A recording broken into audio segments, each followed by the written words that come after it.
Que Dios te bendiga. Te saluda la pastora Eneida Morales. Quiero compartirte la escritura y la encontramos en 2 de Tesalonicenses, capítulo 2, versículos 1 al 4.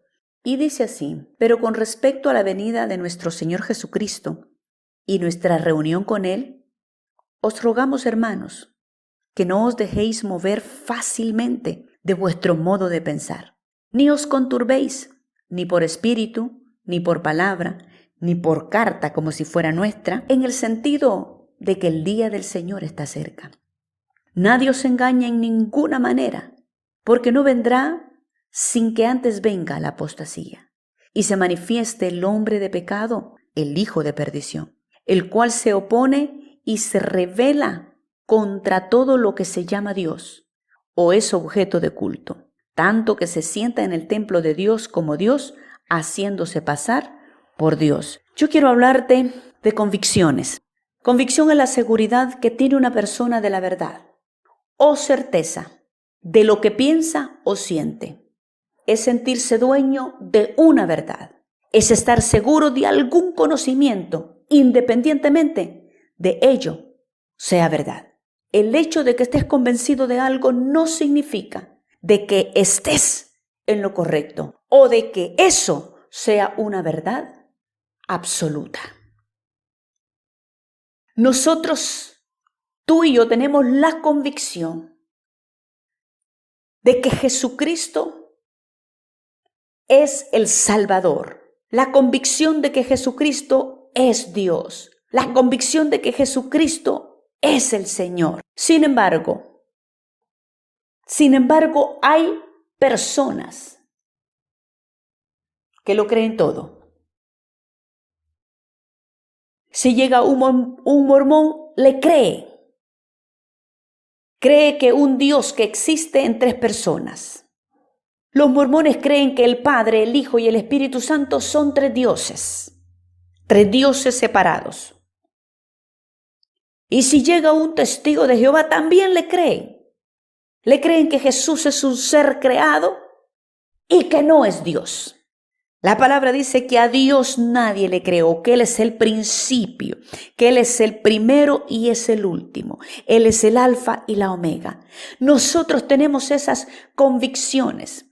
Creemos en un Dios trino. No podemos definir, pero lo creemos por fe, porque hay misterios que se tienen que creer por la fe. Entonces, convicción es tener la seguridad, la certeza de que lo que piensas o sientes es así. Es sentirte dueño de una verdad. Es estar seguro de algún conocimiento. Una convicción incluye compromisos, valores, motivaciones. Va más allá de una simple creencia. Una simple creencia es algo por lo que tú discutes. Una convicción es algo por lo que tú morirías. Hay una gran diferencia. Por una convicción morimos. ¿Cuál es tu convicción en torno a la Biblia? ¿Cuál es tu seguridad? ¿Qué verdad o qué certeza tienes de que la palabra que tenemos escrita es suficiente para vivir una vida en abundancia? ¿Cuál es tu convicción? De todos los libros que existen, solo hay uno que totalmente es infalible, es decir, no cambia, es siempre actual y absolutamente digno de confianza. ¿Por qué? Porque la convicción que tenemos en cuanto a que la Biblia es un libro totalmente fiable y que siempre es actual, porque vemos el cumplimiento de las profecías. Había una gran diversidad entre estos hombres. Moisés era un líder político, Josué un líder militar, David un pastor, Salomón un rey. Amós un pastor y recolector de fruta, Daniel un primer ministro, Mateo un cobrador de impuestos, Lucas un doctor en medicina, Pablo un rabino y Pedro un pescador, entre otros. La Biblia también fue escrita bajo una variedad de circunstancias. Fue escrita en 3 diferentes continentes: Europa, Asia y África. Sin embargo, los grandes temas de la Escritura se manifiestan y se mantienen intactos en todos sus escritos. La Biblia no se contradice a sí misma.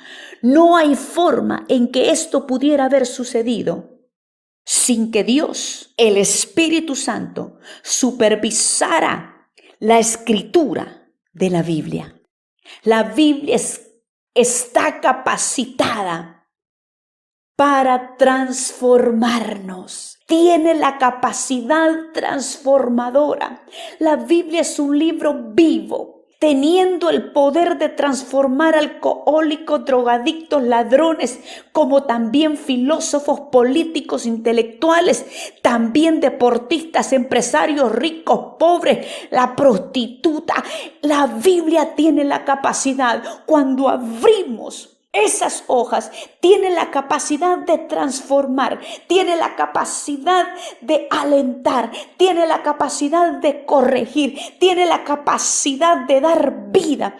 Por eso Jesús decía que sus palabras eran espíritu y vida. ¿Por qué? Porque la Biblia tiene espíritu. El espíritu de la Biblia, cuando lees esas escrituras, llegan a tu alma, entran, no sabemos por dónde entran, pero entran y tienen la capacidad de transformarte, tienen la capacidad de consolarte, tienen la capacidad de cambiar tu forma de pensar y tienen la capacidad de cambiar tu forma de vivir. En este capítulo que hemos leído, de Segunda de Tesalonicenses capítulo 2, en este capítulo tenemos 2 temas importantes: la venida de nuestro Señor Jesucristo y nuestra reunión con Él.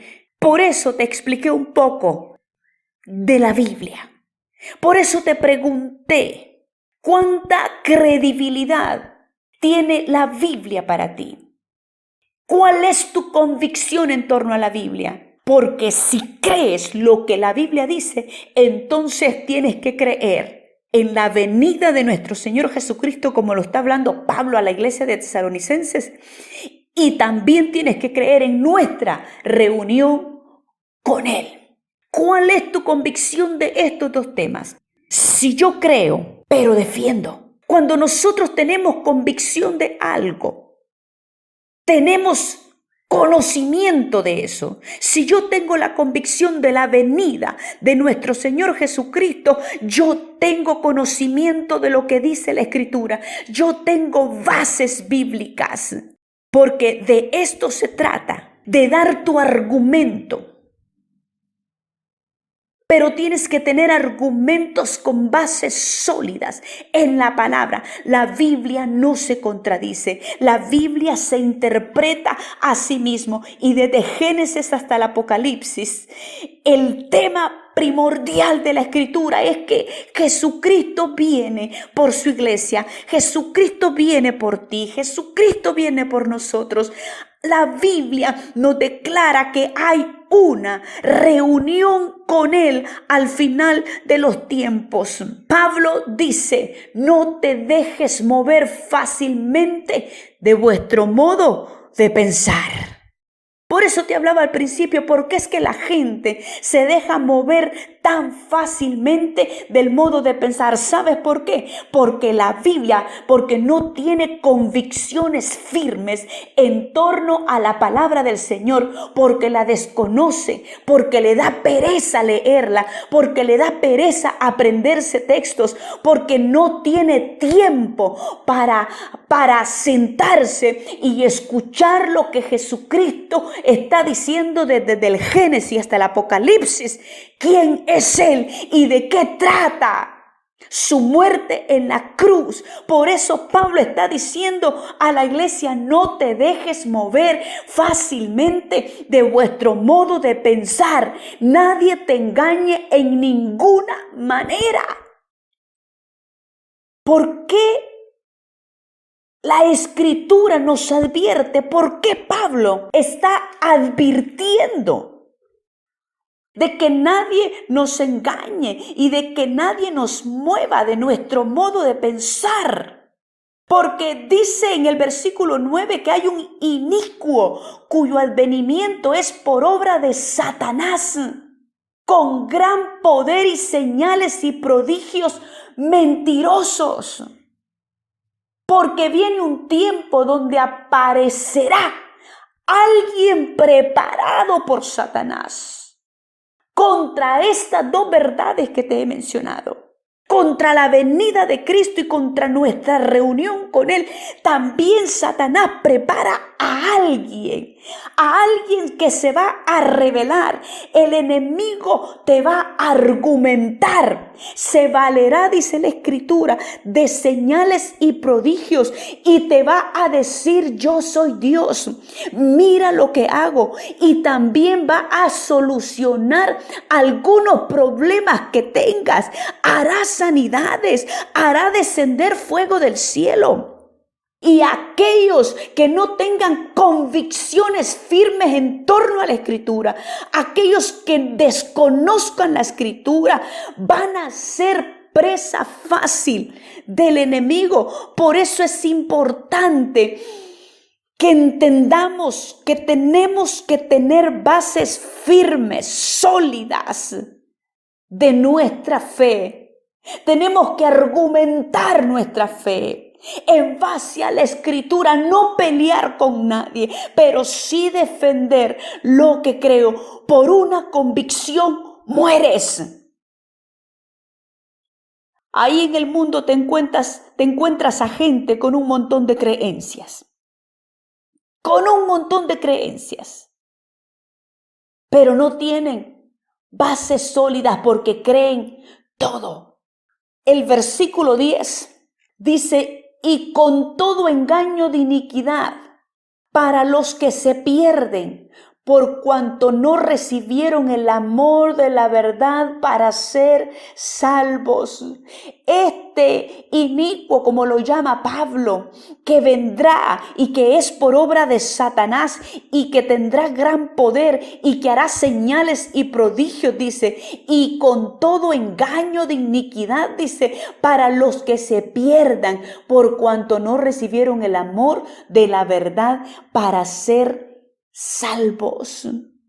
Todo engaño de iniquidad, todo acto de maldad contrario a la moral, a la justicia y a la religión. ¿Qué necesitas para no dejarte engañar? Esto es lo que tienes que escuchar en esta mañana. ¿Qué necesitas para no dejarte engañar? Quizás me dirá: yo necesito ir a la iglesia. Sí, necesitas ir a la iglesia, es parte. Pero tú necesitas escudriñar las Escrituras.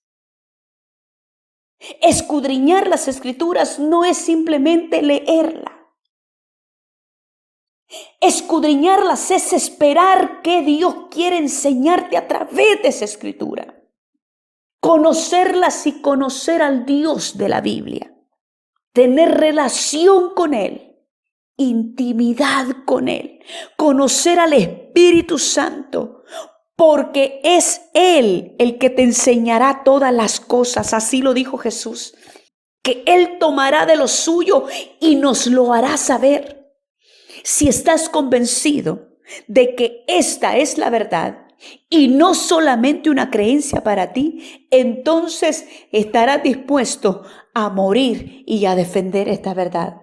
Jesucristo dijo en una ocasión a sus discípulos, y te lo está diciendo a ti y a mí: el que pone su mano en el arado, si mira para atrás, no es apto. No es apto para el reino de los cielos, no es apto para su venida, no es apto para estar con Él, no es apto para tener el amor de Dios, no es apto para conocer el amor y la verdad.